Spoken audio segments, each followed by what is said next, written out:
আসসালামু আলাইকুম। আজকে সিদ্ধান্ত নিয়েছি গরুটাকে গোসল করাবো ইনশাল্লাহ। সেজন্য দরজাটা খুলে আগে হচ্ছে আমাদের গরুটাকে বের করতে হবে। গরুটা বের করার কারণ হচ্ছে ভিতরে যে অন্যান্য কাজগুলা থাকে ওই কাজগুলা আমরা গরু থাকা অবস্থায় করতে পারি না। সেজন্য গরুটাকে বের করে নিতে হয়। তো যাই হোক আলহামদুলিল্লাহ গরুটাকে বের করার পরে প্রথমে হচ্ছে আমরা গোয়ালটা পরিষ্কার করতেছি।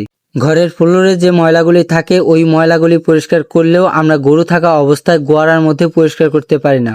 তো যাই হোক আলহামদুলিল্লাহ যেহেতু গরুটা বের করেছি সেজন্য গোয়ারার মধ্যেই আমরা প্রথমে পরিষ্কার করে নিতেছি।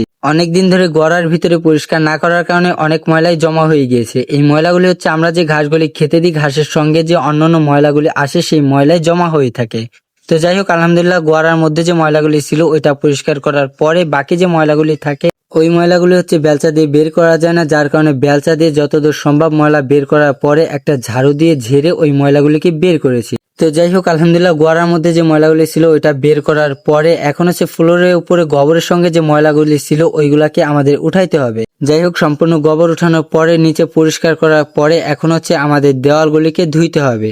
দেওয়ালটা ধোয়ার কারণ হচ্ছে গরু হচ্ছে ওই পাশেই বেশিরভাগ সময় থাকে, সেজন্য লেজে যে গোবর লেগে থাকে ওইটা হচ্ছে ওই পাশে মেখে যায়, সেজন্যই মূলত আমাদের দেওয়াল ধোয়া লাগে। তো যাই হোক আলহামদুলিল্লাহ সুন্দর করে দেওয়ালটা ভেজানোর পরে এখন হচ্ছে একটা ব্রাশ দিয়ে ডলে ডলে যে গোবরটা লেগেছিল ওই গোবরটাকে আমাদের উঠাইতে হবে।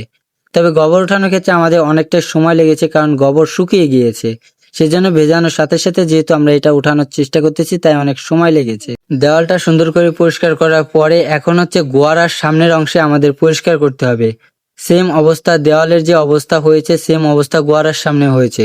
যাই হোক গোয়ারার সামনে পরিষ্কার করার পরে এখন হচ্ছে ফ্লোরটাকে আমাদের সুন্দর করে ধুইতে হবে। সেজন্য দেওয়ালটা যখন আমরা ভিজিয়েছিলাম তখন নিচেও আমরা ভিজিয়েছিলাম। যেহেতু নিচে অনেক গোবর লেগে থাকে সেজন্য আগে থেকে ভিজাইলে এই গোবরটা উঠে যাবে। তো যাই হোক আলহামদুলিল্লাহ ম্যাটটাকে জায়গা মতো বিছিয়ে ম্যাটের উপরে যে গোবর লেগেছিল ওইটা ধোয়ার পরে এখন হচ্ছে আমরা গরুকে আবারও ভিতরে নিয়ে আসবো ইনশাল্লাহ। বাইরে থেকে যখন গরুটা আমি ভিতরে নিতেছিলাম তখন আমার ভয় করছিল, যেহেতু আমি একা যদি দৌড় দেয় তাহলে হচ্ছে গরু আমি রাখতে পারবো না। তো বাইরে থেকে যখন ভিতরে গরুটা আনলাম তখন দেখলাম যে না সুন্দরভাবে ভিতরে আসছে। ভিতরে আনার পরে গরুটাকে সুন্দর করে বেঁধে আগে ভিজিয়ে নিয়েছি। ভেজানোর কারণ হচ্ছে যখন আমরা বাইরে বেঁধেছিলাম তখন হচ্ছে অনেক কাদা লেগে গিয়েছিল, সেজন্য আগে থেকে ভিজিয়ে রাখলে কাদাটা উঠে যায়। গরুটাকে গোসল করাতে আমার অনেক সময় লেগেছে কারণ কল থেকে পানি এনে তারপর হচ্ছে গরুকে গোসল করাতে হয়। তো যাই হোক আলহামদুলিল্লাহ গরুর ঘরে যে কাজগুলি বাকি ছিল ওই কাজগুলি শেষ করে পাথারে আসছি ঘাস কাটার জন্য।